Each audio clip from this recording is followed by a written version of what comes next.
स्वागत छ भाइ बहिनीहरूलाई नेपाल अनलाइन स्कुलमा। आज हामी physical and health and physical एजुकेसनको लेसन 9 मा छौँ र हामीले आज डिस्कस गर्ने टपिक भनेको फ्यामिली एन्ड कम्युनिटी हेल्थ है। फ्यामिली भनेको के हो र कम्युनिटी हेल्थ भनेको के हो त्यो कुराहरू डिस्कस गर्छौँ। अब फर्स्टमा चाहिँ हामीले के कुरा डिस्कस गर्नु पर्यो त, what is family and family health है। फ्यामिली भनेको के हो र फ्यामिली हेल्थ भनेको के हो त्यो कुराहरू हामी डिस्कस गर्छौँ। अब फ्यामिली भनेको चाहिँ के हो त है, जस्तै अब man is a social animal है। ह्युमन बिङ भनेको एउटा सोसियल एनिमल हो जुन चाहिँ अब सर्भाइभ गर्छन् होइन। उनीहरूले आफ्नो कामहरू डेभलप गर्छन् सोसाइटीमा, सोसाइटीप्रतिको उनीहरूको दायित्व, उनीहरूको कामहरू उनीहरूले पर्फर्म गर्छन् होइन। अब फ्यामिलीलाई चाहिँ हामीले के भन्न सकिन्छ त, it is the smallest unit of the society है। सोसाइटीको स्मलेस्ट युनिटलाई चाहिँ हामीले फ्यामिली भनेर भन्दो रहेछौँ होइन। अब हामीले होइन, अब एउटा इन्डिभिजुअल ग्रोअप हुन्छ होइन, उसले आफ्नो म्यारिजहरू गर्छ, उसले आफ्नो फ्यामिली इस्ट्याब्लिस गर्छ होइन। जस्तै अब they are provided with food, cloth, shelter होइन, लभ, एफेक्सन। फ्यामिलीले चाहिँ के कुराहरू प्रोभाइड गरेको हुन्छ त, लाउने, खाने होइन, बस्ने व्यवस्थाहरू फ्यामिलीले मिलाएको हुन्छ।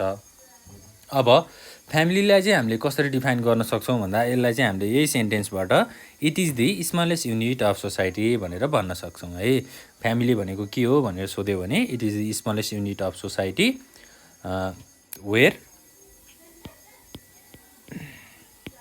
people are related with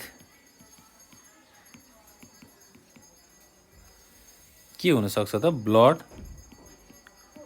marriage, त्यसै गरी और adaptation, live in the same house है। एउटै घरभित्र बस्ने मानिसहरू जसको रिलेसन चाहिँ के हुन्छ त, ब्लडको रिलेसन हुन्छ होइन। त्यसै गरी म्यारिज होइन, अब विवाह गरेर बसेको हुनसक्छन्, जसले चाहिँ एउटै किचनहरू सेयर गर्छन् होइन, एउटै ट्रेडिसनल कल्चरहरू फलो गर्छन् भने उनीहरूलाई हामीले फ्यामिली भनेर भन्छौँ है। अब family works as a unit है। फ्यामिलीले चाहिँ कसरी काम गर्छ त, एउटा युनिटको आधारमा काम गर्छ। जस्तै अब उनीहरूले चाहिँ एकअर्का बिच चाहिँ अब फुड, क्लोथ, सेल्टरहरू सेयर गर्छन् होइन। उनीहरूले अब फ्यामिली ह्याबिट्सहरू डेभलप गर्छन्। एउटा मान्छेहरू जस चाहिँ अब मिलेर बसेका छन् होइन, उनीहरूको रिलेसन चाहिँ ब्लडको रिलेसन छ। त्यसै गरी म्यारिज भएको छ, यो कुराहरू भयो। अब हामीले के कुरा डिस्कस गर्नु पर्यो त भन्दा, फ्यामिलीको पनि डिफ्रेन्ट एस्पेक्ट्सहरू छ होइन। अब एउटा हेल्थ, फ्यामिली मेम्बर्सको हेल्थहरू मेन्टेन गर्नको लागि चाहिँ डिफ्रेन्ट एस्पेक्ट्सहरू छ। फ्यामिली हेल्थलाई चाहिँ हामीले कसरी डिफाइन गर्न सकिन्छ त, अब फ्यामिली भनेको के हो त बुझियो होइन। अब फ्यामिली हेल्थ भनेको के हो त्यो पनि बुझ्नु पर्यो। फ्यामिली हेल्थलाई चाहिँ हामीले कसरी डेफिनेसन गर्न सकिन्छ त, condition of health resulted by behaviour है। The condition of health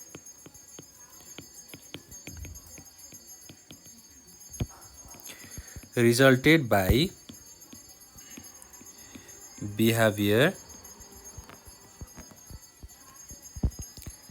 activities होइन, उनीहरूको काम, त्यसै गरी and attitudes of family members.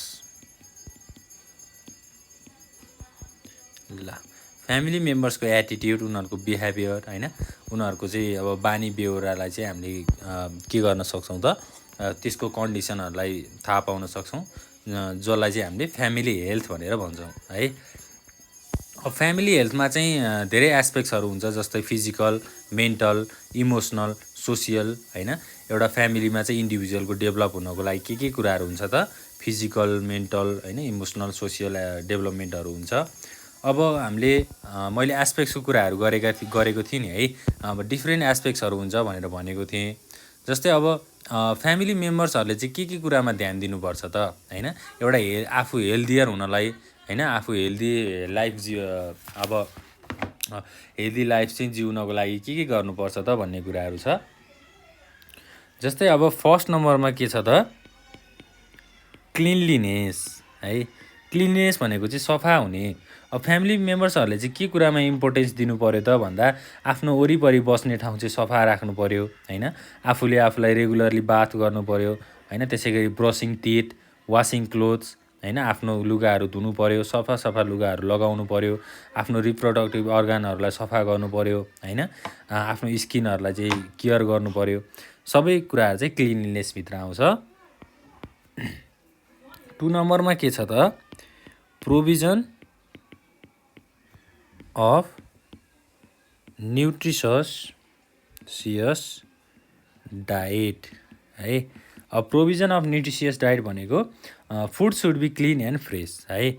फुडहरू चाहिँ हामीले सफा र फ्रेस खानेकुराहरू चाहिँ खानुपर्छ होइन। त्यसै गरी अब सफा खानेकुराहरू, त्यसै गरी फ्रेस खानेकुराहरू खायौँ भने चाहिँ के हुन्छ त, फिजिकल, मेन्टल, सोसियल र इन्टेलेक्चुअल डेभलपमेन्ट हुन्छ है। अब यसमा चाहिँ के भनियो त, food should be clean and fresh होइन, which helps for the physical, mental, social and emotional development है।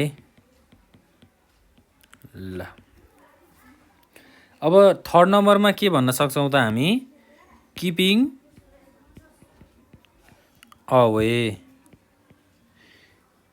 अवे फ्रम स्मोकिङ,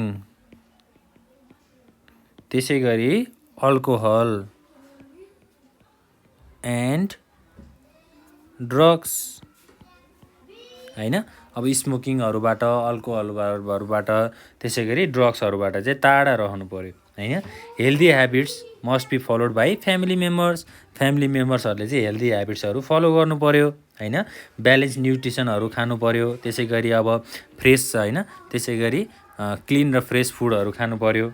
अब स्मोकिङ, अल्कोहल, ड्रग्स यस्तो ब्याड ह्याबिट्सबाट चाहिँ टाढा बस्नु पऱ्यो भनेर भनेको छ। ल अब फोर्थ पोइन्टमा चाहिँ के छ त, सेफ्टी फ्रम एक्सिडेन्ट्स है। अब एक्सिडेन्ट्सहरूबाट चाहिँ सेफ कसरी हुने है। Family members should be provided safety education. फ्यामिली मेम्बर्स should be provided safety education।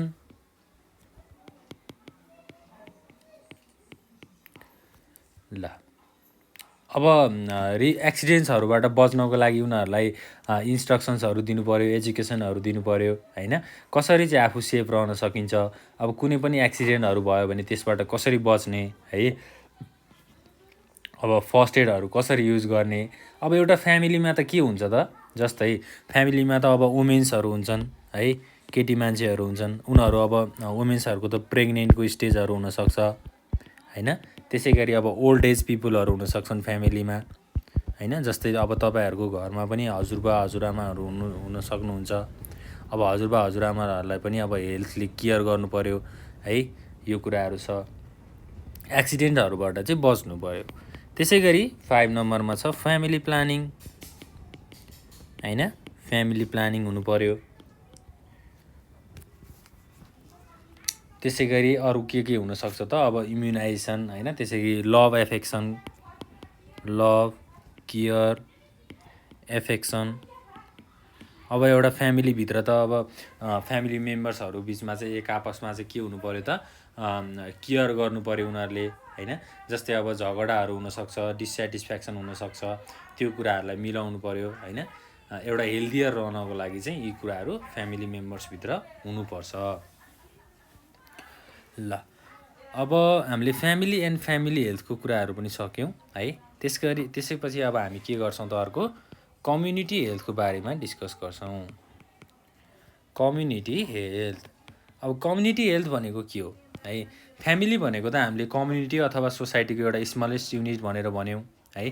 फ्यामिलीलाई हामीले के भन्यौँ त सोसाइटीको स्मलेस्ट युनिट है। अब कम्युनिटी भनेको के हो त 2 or more पिपल अथवा 2 or more फ्यामिलिज है। पिपल भन्दा पनि 2 or more फ्यामिलिज भनेर भनौँ। Families living in a particular area within a village अथवा टाउन होइन। एउटा भिलेजमा अथवा टाउनमा चाहिँ 2 वा 2 भन्दा बढी फ्यामिलिजहरू बसिरहेका छन् भने त्यो ठाउँलाई हामीले के भन्छौँ त कम्युनिटी भनेर भन्छौँ। Is called community. ल अब कम्युनिटी भनेर वाट इज कम्युनिटी भनेर सोध्यो भने के भन्ने त 2 or more families living in a particular area with in a village town है। अब भिलेजमा पनि बस्न सक्छन् उनीहरू,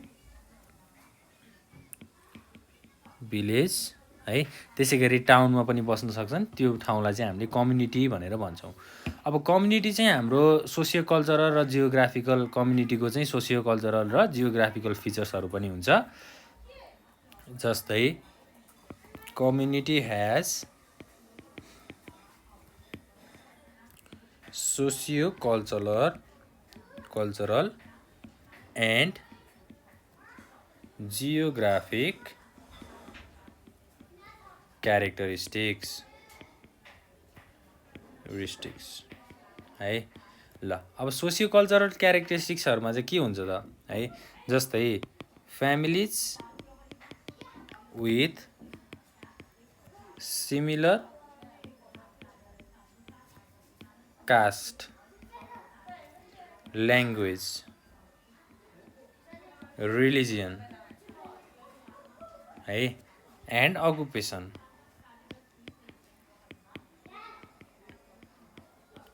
लिभ्स टुगेदर। अब कम्युनिटीमा चाहिँ अब फ्यामिलिजहरूको कास्टहरू मिल्छ, उनीहरूको ल्याङ्ग्वेजहरू मिल्छ, रिलिजियनहरू मिल्छ र उनीहरूको काम गर्ने अब अकुपेसन्सहरू पनि मिल्छ भने उनीहरू चाहिँ एउटा कम्युनिटीमा बसेका हुन्छन् होइन। जसलाई चाहिँ हामीले के भन्छौँ त अब एउटा स्मल क्लस्टर होइन, उनीहरूको एउटा छुट्टै इन्भाइरोमेन्ट बनाएर उनीहरू कम्युनिटीमा चाहिँ बस्न सक्छन्। अब यो भयो हाम्रो सोसियो कल्चरलको कुराहरू होइन। अब कम्युनिटी हेल्थको कुराहरू गर्दाखेरि चाहिँ के हुन्छ त, जस्तै यहाँ त हामीले कम्युनिटी भनेको के हो मात्रै बुझेका छौँ। अब कम्युनिटी हेल्थ भनेको चाहिँ community health is a field of public health है। कम्युनिटी हेल्थ भनेको चाहिँ एउटा पब्लिक हेल्थको फिल्ड हो है, जसले चाहिँ के कुराहरू इम्प्रुभ गर्छ अथवा के कुराहरू स्टडी गर्छ त which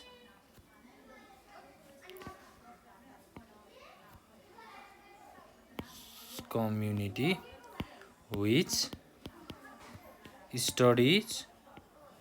study and improve health of community है। कम्युनिटीको हेल्थलाई इम्प्रुभ गराउँछ भनेर भनिएको छ। कम्युनिटी हेल्थ भनेको चाहिँ के रहेछ त एउटा पब्लिक हेल्थको फिल्ड रहेछ, जसले चाहिँ कम्युनिटीको हेल्थहरूलाई स्टडी गर्ने र इम्प्रुभ गर्ने काम चाहिँ गर्दो रहेछ है। अब कम्युनिटी हेल्थले चाहिँ कस्तो खालको सर्भिसहरू अथवा कस्तो खालको फेसिलिटिजहरू प्रोभाइड गर्छ भनेर हामीले भन्न सक्छौँ। Community health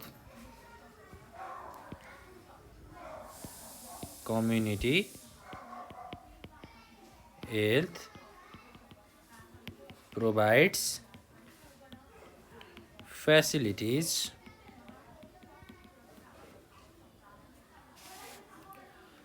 facilities like management of garbage,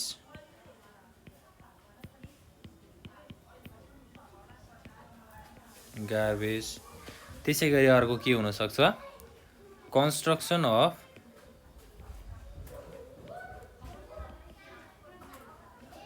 public latrine, त्यसै गरी अब eradication of diseases, यस्तो खालको फ्यासिलिटीहरू चाहिँ कम्युनिटी हेल्थले दिन्छ अथवा प्रोभाइड गर्छ हैन।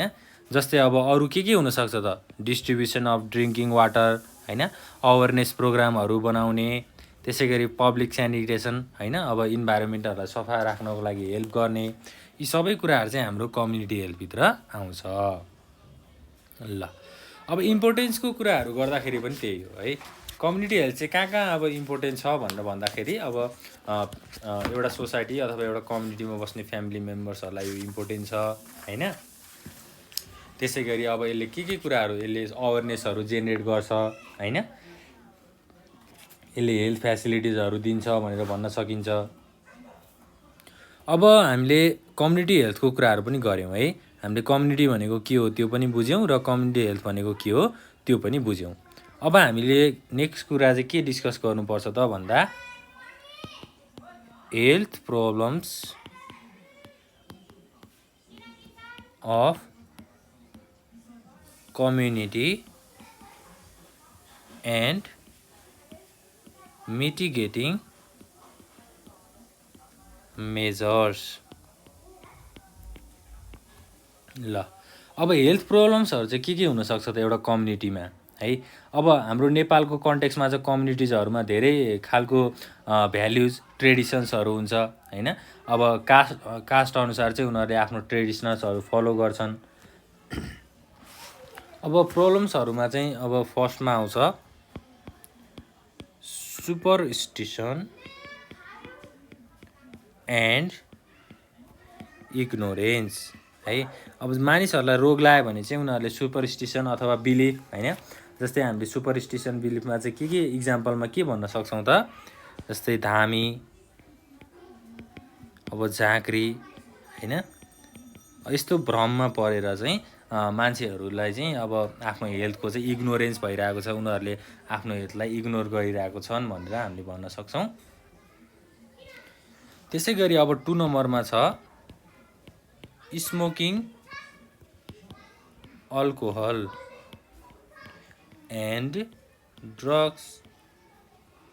अब अर्को प्रब्लम चाहिँ के रहेछ त कम्युनिटीको, स्मोकिङ गर्ने, अल्कोहल पिउने र ड्रग्स पिउने है। यो चाहिँ हाम्रो ब्याड ह्याबिट हो। अब यो एउटा कम्युनिटीको मात्रै प्रब्लम नभइकन यो चाहिँ हाम्रो जुन ठाउँमा पनि यो प्रब्लम चाहिँ छ है। हामीले स्मोकिङ अल्कोहल ड्रग्सको चाहिँ योभन्दा अघिल्लो क्लासमा पनि डिस्कस गरेका थियौँ है।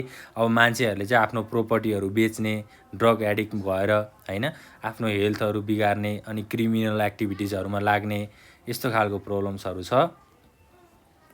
त्यसै गरी 3rd नम्बरमा छ provision of pure drinking water. ल प्रोभिजन अफ प्योर ड्रिङ्किङ वाटरमा अब सफा पानीहरू चाहिँ पिउनु पर्यो है। कम्युनिटीमा बसिसकेपछि चाहिँ अब हेल्थहरू अब आफ्नो हेल्थहरू सुधार गर्नको लागि सफा पानीहरू पिउनुपर्छ। अब कम्युनिटीमा के हुन्छ भन्दा हामीले रिभर्सहरू पोन्ड्सहरूबाट चाहिँ डाइरेक्टली पानीहरू चाहिँ खानु हुँदैन है, पानीहरू चाहिँ पिउनु हुँदैन, सफा पानी पिउनुपर्छ भनेर भनेको छ। अब पिपलहरूलाई चाहिँ मान्छेहरूलाई चाहिँ के कुराको अवेरनेस दिनु पर्यो त, पानी चाहिँ प्युरिफिकेसन गरेर अथवा बोइल गरेर खानुपर्छ भनेर उनीहरूलाई भन्नु पर्यो हैन। अब त्यसै गरी अर्को पोइन्टमा हामीले गेम्स स्पोर्ट भनेर भन्न सक्छौँ है। गेम्स स्पोर्ट एन्ड इन्टरटेनमेन्ट है। अब मान्छेहरूलाई चाहिँ स्पोर्ट्समा इन्गेज गराएर उनीहरूको फिजिकल र मेन्टल हेल्थलाई चाहिँ अथवा फिजिकल मेन्टल इमोसनल हेल्थलाई चाहिँ बढाउने। अब गेम्स र स्पोर्टमा इन्गेज भइसकेपछि के हुन्छ त, मसल्सहरू डेभलप हुन्छ हैन, उनीहरूको फिजिकल बडीलाई पनि धेरै हेल्प हुन्छ। जस्तै अब पावर बढ्छ, इम्युनिटी पावर बढ्छ, त्यसै गरी उनीहरूको इनर्जीहरू डेभलप हुन्छ हैन। गेम्स र स्पोर्टमा पनि उनीहरूलाई चाहिँ इन्गेज गराउनुपर्छ, जसले गर्दा चाहिँ अब फिजिकल हेल्थ त अब फिजिकल बडीहरू स्ट्रक्चरहरू बिग्रेको छ भने पनि हामीलाई गेम्स र स्पोर्टले चाहिँ हेल्प गर्छ। अब यो कुराहरू चाहिँ हामीले कम्युनिटी हेल्थ है, अब फ्यामिली एन्ड कम्युनिटी हेल्थमा हेरेका छौँ, फ्यामिली एन्ड कम्युनिटी हेल्थ। ल अब हाम्रो यो लेसन्समा चाहिँ हामीले यति नै कुराहरू डिस्कस गर्छौँ। नेक्स्ट क्लासमा चाहिँ हामीले फिजिकल एजुकेसनको बारेमा पढ्छौँ है। अब हामीले अहिलेसम्म लेसन 9 मा पढेको पार्टहरू चाहिँ के हो त, सबै हेल्थ एजुकेसनको पार्टहरू हो है। अब हामी नेक्स्ट पार्टमा चाहिँ फिजिकल एजुकेसनको कुराहरू गर्छौँ। अब फिजिकल एजुकेसनभित्र पनि धेरै कुराहरू पर्छ है, जस्तै यसमा चाहिँ मेन कुरा के पर्छ भन्दा योगा है, योगा पर्छ। त्यसै गरी अब गेम्स एन्ड स्पोर्टको कुराहरू भइ नै हाल्यो, सबै फिजिकल स्ट्रक्चरको बारेमा हामी डिस्कस गर्छौँ।